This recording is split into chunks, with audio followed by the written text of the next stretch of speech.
Good morning guys, स्वागत है आप सभी का विद्यासागर गुरुजी यूट्यूब चैनल पर।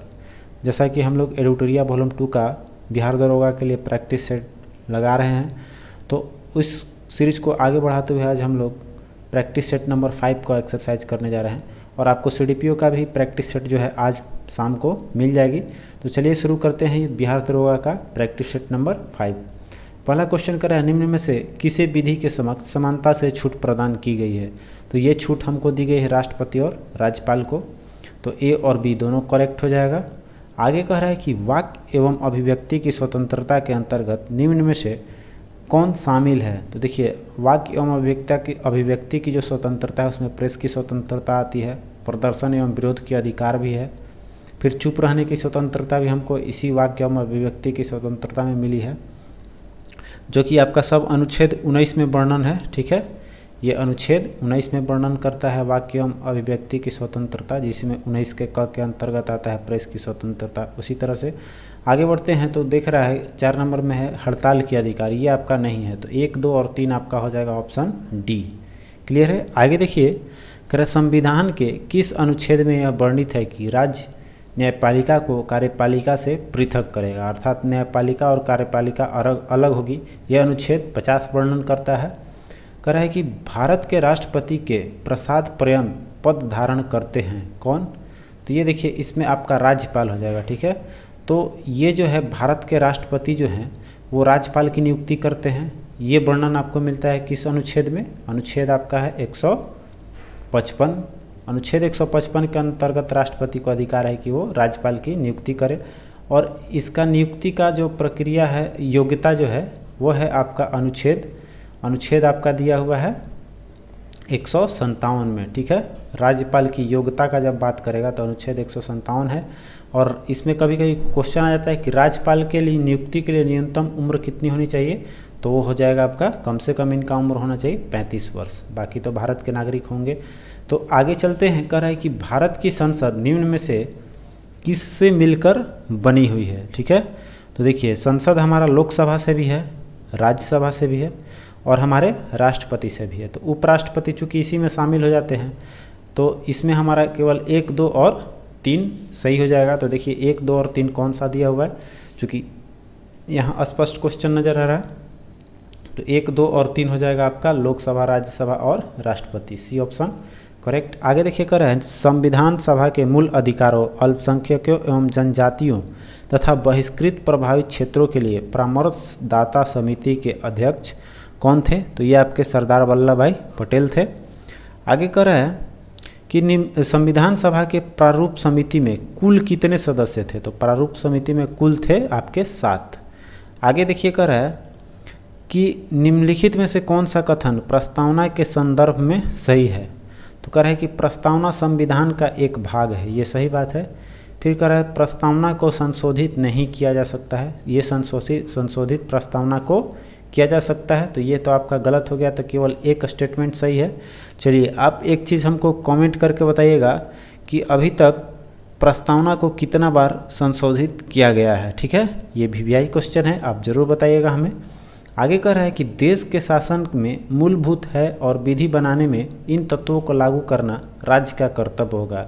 यह निम्न में से किस के संबंध में कहा गया, अर्थात ये किसके संबंध में कहा गया कि देश के शासन में मूलभूत है और विधि बनाने में इन तत्वों को लागू करना राज्य का कर्तव्य होगा। तो आपको इस लाइन से ही पता चल जाए कि राज्य का कर्तव्य होगा, तो ये संबंधित हो जाएगा आपका राज्य के नीति निर्देशक तत्व का भी। तो आगे आते हैं, कह रहा है कि केंद्र राज्य संबंधों के अध्ययन के लिए सरकारिया आयोग, ठीक है, सरकारिया आयोग का गठन किस वर्ष किया गया था। तो ये 1983 को हुआ था, ये बहुत बार क्वेश्चन आ चुका है। ठीक है, आगे देखिए, कह रहा है कि क्षेत्रीय परिषदों के संबंध में निम्नलिखित में से कौन सा कथन सही है। देखिए, कह रहा है क्षेत्रीय परिषद जो है एक संवैधानिक निकाय है, ये तो गलत है, ये गैर संवैधानिक है। आगे कह रहा है कि इसका संगठन राज्य पुनर्गठन अधिनियम 1956 के आधार पर किया गया है, ये सही है, तो केवल 2 स्टेटमेंट आपका सही हो जाएगा। आगे कह रहा है कि किस संविधान संशोधन अधिनियम द्वारा यह प्रावधान किया गया है कि राष्ट्रपति राष्ट्रीय आपातकाल की उद्घोषणा केवल मंत्रिमंडल की लिखित सिफारिश पर सिफारिश प्राप्त होने पर ही कर सकता है। तो ये आपका 44वें संविधान संशोधन में ये हुआ है। आगे कह रहा है कि भारतीय संविधान में विधि द्वारा स्थापित प्रक्रिया की संकल्पना क्या है, विधि द्वारा स्थापित प्रक्रिया की संकल्पना किस देश से ली गई है, तो ये जापान से लिया गया है। आगे कह रहा है कि भारतीय संविधान के किस अनुच्छेद के अंतर्गत नियंत्रक एवं महालेखा परीक्षक, जिसको हम लोग कैग बोलते हैं, नियंत्रक एवं महालेखक परीक्षक की नियुक्ति की गई है, तो ये अनुच्छेद 148 है आपका, बी ऑप्शन करेक्ट हो जाएगा। आगे कह रहा है निम्न में से कौन तृतीय क्षेत्र के अंतर्गत नहीं आता है, तो ऐसे ही आप देखेंगे तो इसमें बैंकिंग, बीमा, शिक्षा ये सब आपका नहीं है, ठीक है। चलिए इसमें देखिए कि तृतीय क्षेत्र के अंतर्गत जो सेवा आएगी, ठीक है, तो इसमें विभिन्न प्रकार की सेवाओं का तृतीय के अंतर्गत किया जाता है। तो इसमें आपका बैंकिंग, बीमा, शिक्षा, पर्यटन, ये सब, चिकित्सा जो है ये कह रहा है कि ये तीनों होगा, ठीक है। तो इसमें से तीनों का तीनों होगा, तो उस तरह का मेरा ऑप्शन कोई है नहीं, ठीक है, इसलिए हमने इसमें इनमें से कोई नहीं लगाया, ठीक है, क्योंकि इसमें बैंकिंग भी हो जाएगा, बीमा भी हो जाएगा और शिक्षा भी हो जाएगा, ये तीनों का तीनों जो है तृतीय क्षेत्र का ही है। तो ऐसा तो ऑप्शन कोई है नहीं, इसलिए इसमें इनमें से कोई नहीं मारेंगे। आगे देखिए कर रहा है निम्न में से किस पंचवर्षीय योजना में गरीबी उन्मूलन तथा आत्मनिर्भरता पर बल दिया गया है, तो किस पंचवर्षीय योजना में याद देना है, गरीबी उन्मूलन और आत्मनिर्भरता की बात की गई है, तो आपका 5वीं में, ठीक है। आगे कह रहा है कि मुद्रास्फीति तथा बेरोजगारी के मध्य के संबंधों को दर्शाता है कौन, फिलिप्स चक्र, ठीक है, फिलिप्स वक्र जो है, फिलिप्स कर्व्स जो है वो दर्शाता है मुद्रास्फीति और बेरोजगारी के बीच रिलेशन।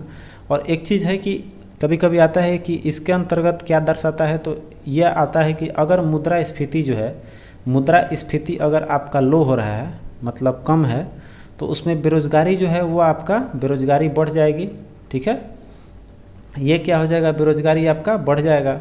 और जब ये बढ़ेगा, ये घटेगा तो ये बढ़ेगा, और जब ये बढ़ेगा तो ये घट जाएगा, ठीक है। आगे चलते हैं। 18 नंबर क्वेश्चन कह रहा है कि घाटे की वित्तीय व्यवस्था का अर्थव्यवस्था पर प्रभाव पड़ता है, अर्थात किस तरह का प्रभाव पड़ेगा, तो मुद्रा आपूर्ति में वृद्धि हो जाएगी, ठीक है, आपका बी ऑप्शन करेक्ट हो जाएगा। आगे कह रहा है कि भारत में मुद्रास्फीति के प्राकलन का सबसे प्रचलित माप कौन सा है इसमें, तो उपभोक्ता मूल्य सूचकांक जो है वो मुद्रास्फीति के प्राकलन का प्रचलित माप है, ठीक है। आगे कह रहा है कि निर्धनता का दुष्चक्र, ठीक है, निर्धनता का दुष्चक्र की अवधारणा निम्नलिखित में से किसके द्वारा दी गई है, तो ये आपके रेगलर नक्श के द्वारा दिया गया है। आगे चल रहे हैं, कह रहा है 21 नंबर की प्रथम पंचवर्षीय योजना किस मॉडल पर आधारित है, प्रथम पंचवर्षीय योजना जो है आपका हेराल्ड डोमर मॉडल पे है, ठीक है, बी ऑप्शन करेक्ट हो जाएगा। आगे कह रहा है कि निम्न में से कौन व्यापक मुद्रा कहलाती है, तो आपका M3 जो है वो व्यापक मुद्रा के अंतर्गत है। आगे कह रहा है निम्नलिखित में से कौन मौद्रिक नीति के गुणात्मक उपकरण नहीं है, तो इसमें जो खुले बाजार की क्रिया जो है वो आपका मौद्रिक नीति का गुणात्मक उपकरण नहीं है। आगे देखिए कह रहा है RBI का लेखा वर्ष कौन सा है, अर्थात कब से कब तक इसका लेखा वर्ष होती है, तो ये तो 1 जुलाई से जून तक होता है, ठीक है, जुलाई टू जून, तो 1 जुलाई से जून तक हो जाएगा आपका ए ऑप्शन।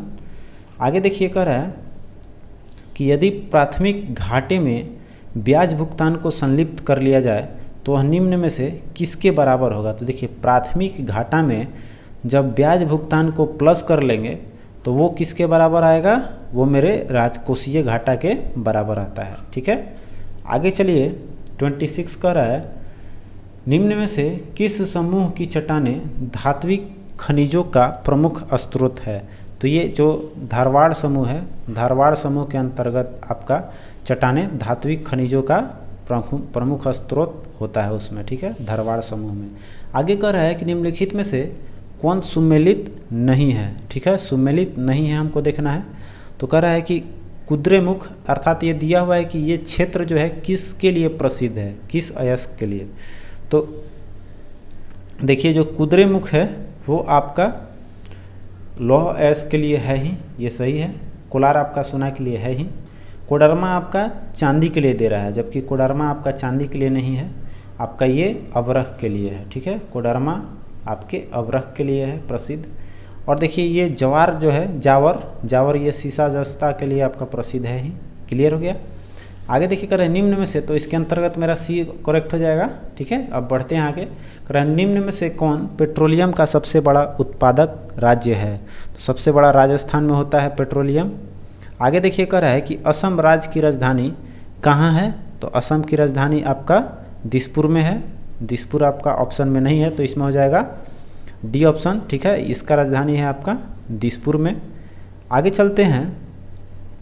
कह रहे हैं कि निम्नलिखित में से कौन सी जलधारा प्रशांत महासागर की ठंडी जलधारा है? तो ठंडी जलधारा इसमें प्रशांत महासागर का कौन सा है? हैम्बोल्ट है।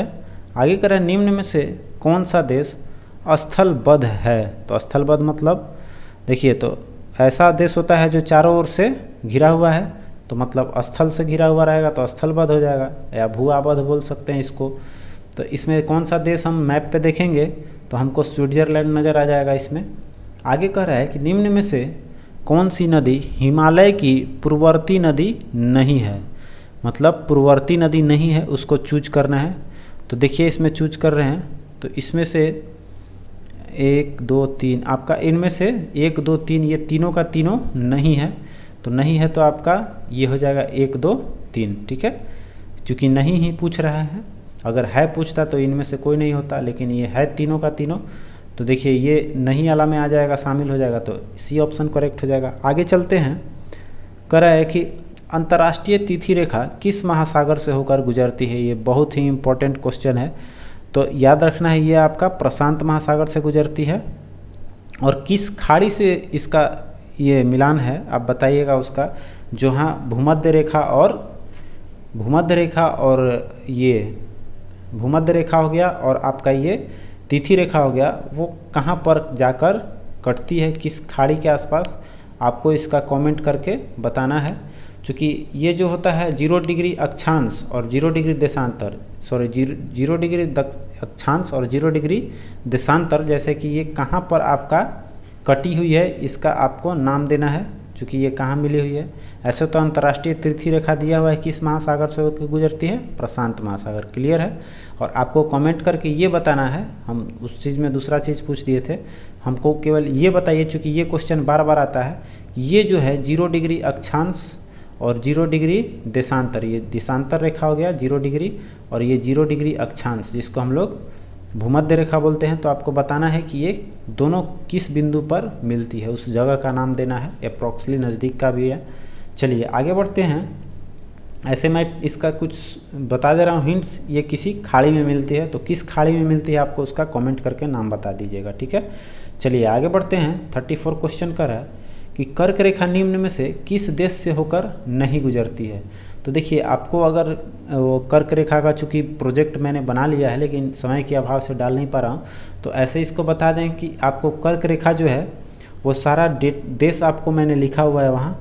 तो कर्क रेखा इसमें देखेंगे तो नहीं गुजरने वाला देश है ब्राज़ील। ठीक है, आगे देखिए कर रहा है निम्न में से कौन सी नदी अरब सागर में नहीं गिरती है? तो नहीं गिरने वाला आपका देखिए इसमें से है गोदावरी हो जाएगी। आगे देखिए कर रहा है कि भारत का सबसे छोटा जिला कौन सा है? तो भारत का सबसे छोटा जिला पूछ रहा है आपका कौन सा है? तो माही है, आप सभी को पता भी होगा। कह रहे निम्नलिखित में से कौन सा राज्य 3 देशों के साथ सीमा रेखा नहीं बनाती है? 3 देशों के साथ, तो देखिए इसमें जो है अरुणाचल प्रदेश है, ये तो बनाता है, भूटान, चीन और म्यांमार के साथ सिक्किम भी बनाता ही है, पश्चिम बंगाल भी बनाता ही है, तो आपका बच गया कौन सा? मिजोरम, ये नहीं हो जाएगा। आगे करें प्रति चक्रवात की विशेषता क्या होती है? तो चक्रवात और प्रति चक्रवात ये 2 चीज़ होती है। तो प्रति चक्रवात जो होती है वो उसमें क्या होता है कि विशेषता उसका होगा कि आसमान बिल्कुल ही साफ़ हो जाएगा उस समय, तो स्वच्छ आसमान जो है वो प्रति चक्रवात की विशेषता के अंतर्गत आती है। कह रहा है कि लाइकेन सबसे अच्छे सूचक हैं किस चीज़ का? वायु प्रदूषण, जल प्रदूषण, मृदा, ये तो ऐसे ही आप बता सकते हैं कि लाइकेन कहाँ पाया जाता है। तो आपका देखिए सबसे, हालांकि ये सूचक बोल रहा है, सूचक तो ये हो जाएगा मेरा वायु प्रदूषण का सबसे अच्छा सूचक माना गया है लाइकेन को। ठीक है, ये ऑप्शन करेक्ट हो जाएगा। आगे देखिए 39 के बाद 40 आ रहा है, तो कह रहा है कि प्लासी का युद्ध कब हुआ था, तो ये तो सबको पता होगा कि प्लासी का युद्ध, ऑप्शन से ही आप पकड़ लीजिएगा डेट कि ये जो हुआ है कब 1757 में। तो डेट तो ऐसे ही आपको मिल जाएगा कि 23 जून जो है 1757 इसका करेक्ट हो जाएगा। ठीक है, चलिए आगे देखिए, तो इसमें लगा देते हैं ऑप्शन। आगे देखिए कह रहा है कि सहायक संधि करने वाला प्रथम भारतीय राज्य कौन था, तो इसमें सबसे पहले किया था हैदराबाद। आगे कह रहा भारत में नागरिक सेवा का जनक, ठीक है, नागरिक सेवा का जनक किसे माना गया है, तो लॉर्ड कॉर्नवालिस को। आगे चलते हैं तो कह रहा है कि महालवाड़ भू राजस्व व्यवस्था, महालवाड़ भू राजस्व व्यवस्था किसके द्वारा लागू किया गया था, तो ये मैकेंजी द्वारा हुआ था, हॉल्ट मैकेंजी। आगे देखिए 44 क्वेश्चन कर रहा है कि किताबुल हिंद की रचना किसने की थी, तो किताबुल हिंद की रचना आपका अलबुर्नी द्वारा किया गया है। आगे कर रहे निम्नलिखित में से कौन सिकंदर का समकालीन था, बहुत बार ये क्वेश्चन आया हुआ है, तो इसमें घनानंद जो है वो आपके सिकंदर के समकालीन माने जाते हैं। अगला कर रहा है कि अष्टदिग्गज, ठीक है, अष्टदिग्गज किसके दरबार में रहते थे, तो ये कृष्णदेव राय के, ठीक है। और नवरत्न किसके में रहते थे, ये कमेंट करके आप बता सकते हैं, चूँकि आता है अष्टदिग्गज, अष्टप्रधान और फिर आता है नवरत्न, ठीक है। तो अष्टदिग्गज हो गया आपका कृष्णदेव राय का, शिवाजी में था आपका अष्टप्रधान, ठीक है, अष्टप्रधान का बात करेगा तो। और आप कमेंट करके बता दीजिएगा कि ये जो है नवरत्न किसके दरबार का था, ठीक है। आगे चलते हैं, कर पहली बार किसी की सती होने का प्रमाण कहाँ से प्राप्त होता है, तो सती होने का प्रमाण आपका भानुगुप्त के एर्ण अभिलेख से पता लगता है। आगे आते हैं 48 क्वेश्चन कर रहा है कि किस युद्ध के पश्चात बाबर ने गाजी की उपाधि धारण की थी, तो ये आपके खानवा के युद्ध में इन्होंने, खानवा के युद्ध के बाद गाजी का उपाधि धारण किया था। आगे कह रहा है कि भारतीय विश्वविद्यालय अधिनियम किस गवर्नर जनरल के काल में पारित हुआ था, तो ये आपके लॉर्ड कर्जन के शासनकाल में पारित हुआ है भारतीय विश्वविद्यालय अधिनियम। आगे कह रहा है किस बौद्ध संगति के दौरान अभिधम पिटक की रचना की गई है, तो तृतीय बौद्ध संगति में आपका हुआ था अभिधम पिटक की रचना। आगे देखिए कर है 51 क्वेश्चन, निम्नलिखित घटनाओं का सही कालक्रम बताना है, तो देखिए इसमें जो है पहला आपका दिया हुआ है क्रिप्स मिशन, तो क्रिप्स मिशन कब हुआ था 1942 को। फिर देखिए क्रिप्स मिशन आया था 1942, अगस्त प्रस्ताव जो है वो आया था 1940। फिर देखिए भारत छोड़ो आंदोलन कब प्रारंभ हुआ था, तो ये आपका 1942 ये भी है। तो देखिए एक चीज़ यहाँ थोड़ा सा हम लोग क्लियर करेंगे, चूँकि दो 1942 का आ गया, तो देखिए ये हुआ था अगस्त प्रस्ताव, तो हम लोग को हुआ था अगस्त में ही, ठीक है, ये हो जाएगा आपका अगस्त 1940, ठीक है। अब देखिए क्रिप्स 1942 का जो है ये हुआ था कब, क्रिप्स मिशन आया था आपका मार्च में, ठीक है। आगे देखिएंगे 1942 ही है, ठीक। आगे देखिए अब एक बच गया व्यक्तिगत सत्याग्रह, तो व्यक्तिगत सत्याग्रह आपका 1940 में हुआ था, तो इसमें 1940 एक और मिल गया, तो इसमें ये हुआ था अक्टूबर 1940 के आसपास। तो अब देखिए अक्टूबर 1940 है, अब तो क्लियर हो गया इसमें। तो सबसे पहले मेरा कौन सा इसमें हो जाएगा, कालक्रम के अनुसार सबसे पहले मेरा हो जाएगा 1940 का ये अगस्त प्रस्ताव, ठीक है। उसके बाद 1 नंबर पे आ जाएगा 2 नंबर वाला, फिर कह रहा है कि 40 के बाद आपका हो जाएगा 4 नंबर वाला, फिर आपका बाद 3 नंबर पे हो जाएगा ये हो जाएगा। देखिए अब यहाँ भारत छोड़ो आंदोलन जो है ये आपका कब हुआ था, तो अगस्त 1942 का है, तो मार्च और अगस्त में पहले आ जाएगा आपका मार्च वाला 3 नंबर, और ये हो जाएगा 4, ठीक है। तो अब देखिए ये हो गया 1 नंबर पे आएगा 2 नंबर, फिर 4 2 4 2 4 2 4 आपका 2 में है, तो 2 4 और फिर हो जाएगा 2 4 1। आगे देखिए कर रहा है 52 क्वेश्चन कि दिल्ली सल्तनत के किस शासन ने इक्ता प्रणाली, ठीक है, ये क्वेश्चन हो चुका है। इक्ता प्रणाली की शुरुआत किसने की थी, तो इल्तुतमिश ने। आगे देखिए कर रहा है निम्नलिखित में कौन चतुराईपूर्ण निष्क्रियता की नीति, कौन सा चतुराईपूर्ण निष्क्रियता की नीति के साथ जुड़ा हुआ है, तो आपका जॉन लॉरेंस है, ठीक है, जॉन लॉरेंस। आगे देखिए कर रहा है कि निम्नलिखित में से किस सिख गुरु ने अकाल तख्त की स्थापना की थी। तो अकाल तख्त की स्थापना किया गया था आपका गुरु हरगोविंद द्वारा, ठीक है, गुरु हरगोविंद हो जाएगा। आगे कर रहा है 55 की जालियांवाला बाग हत्याकांड के विरोध में वायसराय की कार्यकारिणी परिषद की सदस्यता से किसने इस्तीफा दे दी थी? तो ये शंकरन नायर द्वारा आपका इस्तीफा दिया गया था। आगे कह रहा है कि प्रथम दिल्ली दरबार का आयोजन, ठीक है, प्रथम दिल्ली दरबार का आयोजन किस गवर्नर जनरल के काल में किया गया था? तो ये आपका लॉर्ड लिटन के काल में हुआ था।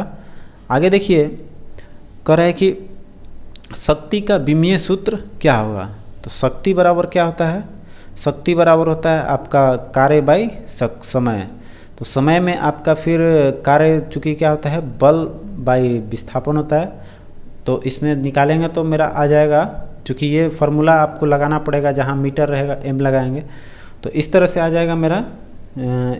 देखिए यहाँ निकालते हैं, चूँकि शक्ति का विमीय सूत्र पूछ रहा है तो शक्ति बराबर क्या होता है? शक्ति बराबर होता है आपका कार्य बाई समय। तो कार्य बाई समय लिखते हैं। फिर आपका कार्य बराबर क्या होता है? बल बाई विस्थापन। बल बाई विस्थापन होता है, बल बाई नहीं है, बल इंटू हो जाएगा, बल इंटू विस्थापन, और बाई आपका समय है ही। फिर आपका देखिए बल बराबर क्या होता है? मास इंटू आपका एक्सेलरेशन होता है, या फिर बल का आपको याद होगा तो ऐसे भी निकाल सकते हैं। तो मास का तो आपका m हो जाएगा, ठीक है। एक्सेलरेशन क्या हो जाएगा? एक्सेलरेशन का आपको पता होना चाहिए कितना होता है।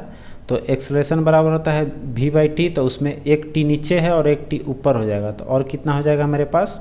2t बच जाएगा। तो यहाँ इसका लिखेंगे तो l कितना हो जाएगा, चूँकि लेंथ होता है तो यहाँ हो जाएगा l।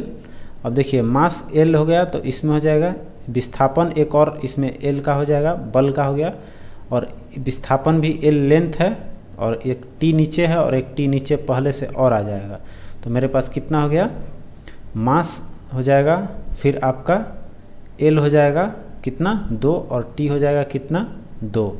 तो इसमें देखिए कितना हो गया मेरा? ml² t के पावर 2 और ml² t के पावर 3 हो रहा है। एक t कहीं मेरा छूट रहा है, ठीक है। तो देखिए एक्सेलरेशन में t कितना हुआ? लेंथ हो गया आपका, और फिर आपका यहाँ बच गया, चूँकि यहाँ लेंथ हो गया 2, टाइम आपका हो जाएगा, अच्छा यहाँ टाइम का एक कमी हो गया है, ठीक है। तो यहाँ चूँकि एक्सेलरेशन में होता है t² होता है, तो वहाँ नीचे t² रहेगा, एक ही t लिखाया था, तो यहाँ 2 और 1 हो जाएगा कितना? 3, तो ml² हो जाएगा 3, ठीक है। आगे बढ़ते हैं, ml² t के पावर माइनस में 3 आ जाएगा यहाँ, चूँकि नीचे 3 है तो ये हो जाएगा माइनस का, तो ml² माइनस। आगे बढ़िए तो कह रहे हैं निम्नलिखित में से किस रंग के प्रकाश का पौधे द्वारा तीव्र अवशोषण होता है? तो तीव्र अवशोषण होता है नीला और लाल का। आगे कह रहा है गन मेटल किसका मिश्र धातु है? देखिए एक चीज़ यहाँ मिस्टेक हो गया, चूँकि यहाँ छूट गया है, ऑप्शन नीचे है तो आपको दिखाई नहीं दे रहा होगा। इसका PDF वाला कि मैं अपने टेलीग्राम चैनल विद्यासागर गुरुजी पर डाल दूंगा, आप वहाँ से डाउनलोड करके देख लीजिएगा ऑप्शन। ऐसे गन मेटल का मिश्र धातु किसका किसका होता है? तो आंसर यहाँ लिखते हैं कॉपर प्लस जेड, आपका इसमें Sn होता है, और फिर आपका होता है Zn, जिंक भी होता है। तो कॉपर, टीना और जिंक मिलकर बनता है आपका गन मेटल, ठीक है। चलिए आगे बढ़ते हैं। करें चश्मे के लेंस किस कांच के बने होते हैं? तो आपके क्रूक्स कांच का होता है। आगे कह रहा है कि नेत्रदान में कौन सा भाग दान दिया जाता है? तो आपका कॉर्निया होता है। आगे कह रहे हैं निम्न में से कौन सही नहीं है, अर्थात हमको गलत पहचानना है। तो कह रहा है कि तापमान के बढ़ने पर वायु में ध्वनि का वेग बढ़ता है, सही है। फिर कह रहा है वायु में ध्वनि का वेग दाब पर निर्भर नहीं करता है, ये भी सही है, केवल ताप पर निर्भर करता है। आगे कह रहा है आर्द्रता के बढ़ने से वायु में ध्वनि का वेग कम हो जाता है, आर्द्रता पर भी। आर्द्रता बढ़ेगा तो चूंकि सघन माध्यम हो जाएगा तो और ध्वनि तेज हो जाएगी, तो ये जो है आपका गलत हो जाएगा। फिर कह रहा आयाम और आवृत्ति के परिवर्तन में वायु के ध्वनि का वेग प्रभावित नहीं होता है, तो ये सही है। आप देखिए तो इसमें कौन सा सही नहीं है, तो सी आपका अपोजिट दे दिया है। आगे कह रहा है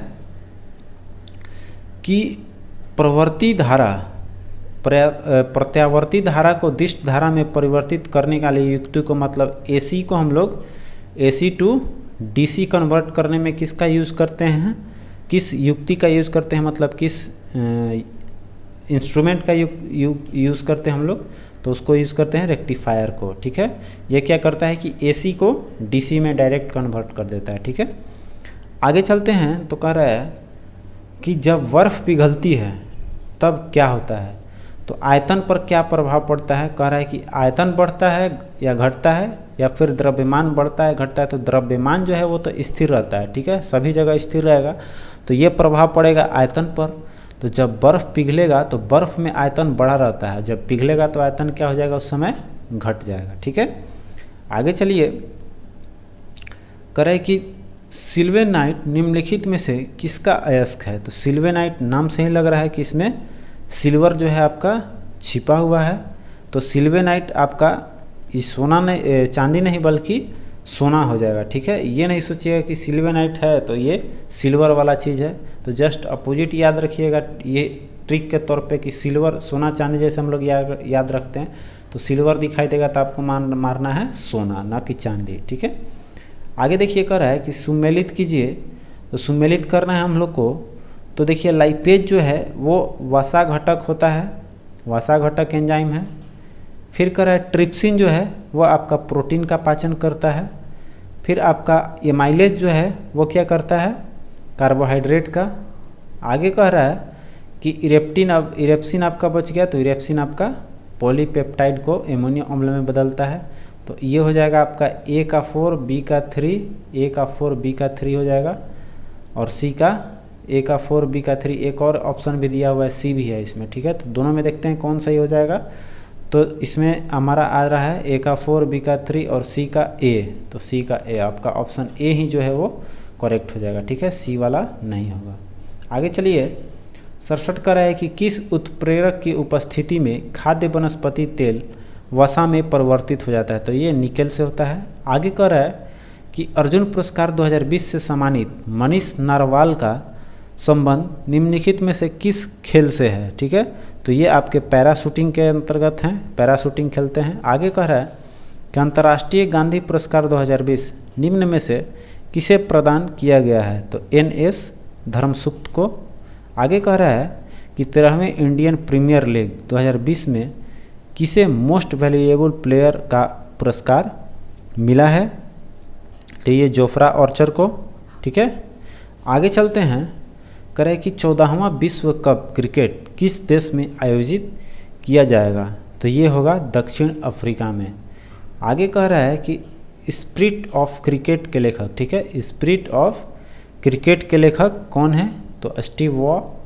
आगे कह रहा है नवंबर 2020 में संघाई सहयोग संगठन का 20वां शिखर सम्मेलन का किस देश में आयोजित या किस देश की अध्यक्षता में आयोजित किया जाएगा, अर्थात इसका मेजबानी कौन सा देश करेगा। तो रूस।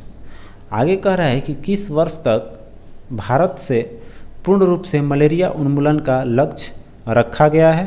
तो ये आपका 2030। आगे चलते हैं, कह रहा है कि अक्टूबर 2020 में निम्न में से कौन युद्ध सेवा मेडल पाने वाली भारत की पहली महिला बन गई है। तो युद्ध सेवा मेडल पाने वाली पहली महिला आपका मिनती अग्रवाल बनी है।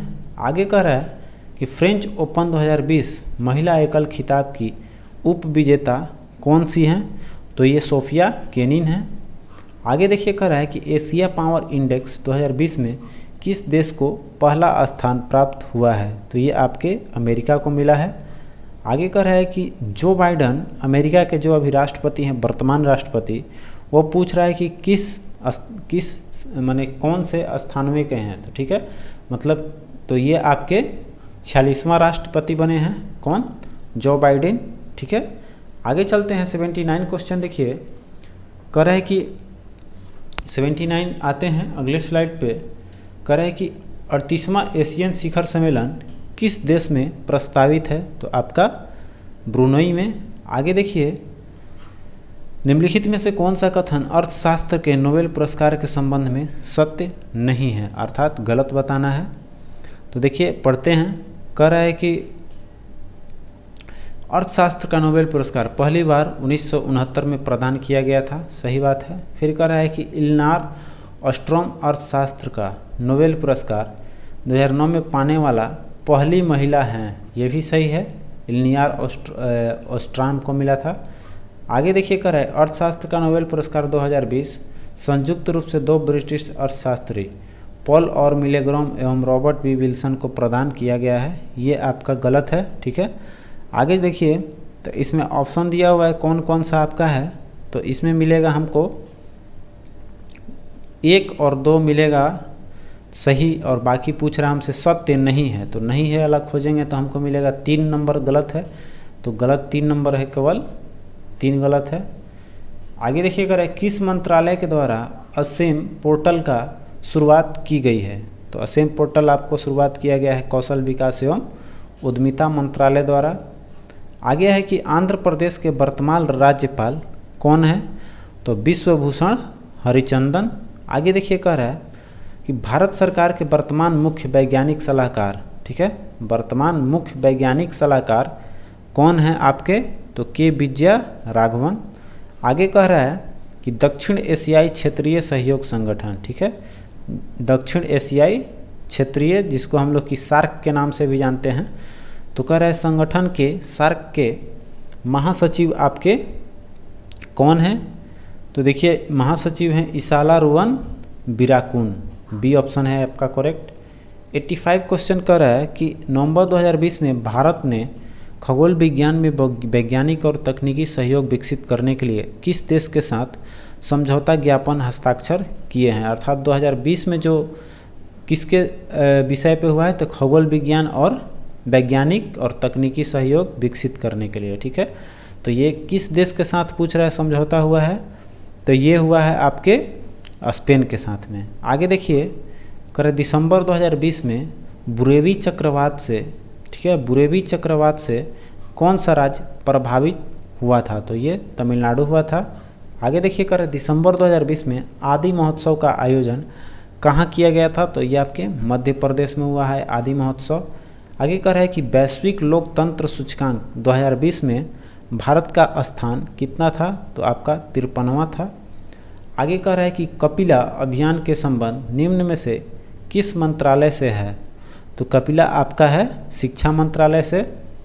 आगे देखिए कह रहा है कि हाल ही में किस राज्य से सूर सरोवर झील का रामसर स्थल का दर्जा दिया गया है, तो ये क्वेश्चन आपका करंट में मैं करा चुका हूँ, जो अभी एडिटोरिया का प्रैक्टिस सेट चल रहा है, तो ये आपको याद होगा सूर सरोवर झील को रामसर स्थल का दर्जा दिया गया है, ये किस राज्य में है, उत्तर प्रदेश में। आगे देखिए कह रहा है कि सहयोग काजिन सैन्य अभ्यास का आयोजन भारत और किस देश के मध्य किया जाता है, तो आपके जापान के बीच और भारत के बीच होता है। आगे देखिए कह रहा है किस राज्य की प्रसिद्ध मिर्च डल्ले खुरसानी का, ठीक है, डल्ले खुरसानी जो हुआ है मिर्च है उसका भौगोलिक संकेत का दर्जा प्राप्त हुआ है, तो बताना है कि डल्ले खुरसानी जो है वो किस राज्य का है, तो सिक्किम का मिला है। आगे देखिए कह रहा है कि एक विज्ञापन कंपनी किसी मोहल्ले के प्रत्येक कंपनी में, देखिए चूँकि ये अब मैथ का क्वेश्चन है और चूँकि आप सभी को पता है यहाँ मैथ का सभी क्वेश्चन मैं स्लाइड पे दे रहा हूँ ताकि आप लोग इसको पॉज करके सॉल्व कर लें, ठीक है। और देखिए 3 क्वेश्चन आपका लास्ट में दिया हुआ है, तो इसको आप लोग चाहेंगे तो पॉज करके बना लीजिए, ऐसे मैं इसको एक अलग वीडियो डाल दूंगा चूँकि इसमें ज़्यादा समय लग गया है। तो आते हैं क्वेश्चन पे, कह रहा है कि असंसियन किस देश की राजधानी है, तो आपके पड़ता है ये पराग्वे का। आगे कह रहा है कि मुखौटा नृत्य, ठीक है, मुखौटा नृत्य किस राज्य का लोक नृत्य है, तो अरुणाचल प्रदेश का है ये। आगे कह रहा है कि राइडर कप किस खेल से संबंधित है, तो आपका गोल्फ से। तो आज के प्रैक्टिस सेट में इतना ही, मिलते हैं अगले प्रैक्टिस सेट में, शाम को आ रहा है CDPO का प्रैक्टिस सेट, तो आप तब तक इस वीडियो को वॉच कीजिए और शेयर कीजिए, और अभी तक सब्सक्राइब नहीं किया तो प्लीज़ सब्सक्राइब कर लीजिएगा। मिलते हैं अगले वीडियो में, जय हिंद।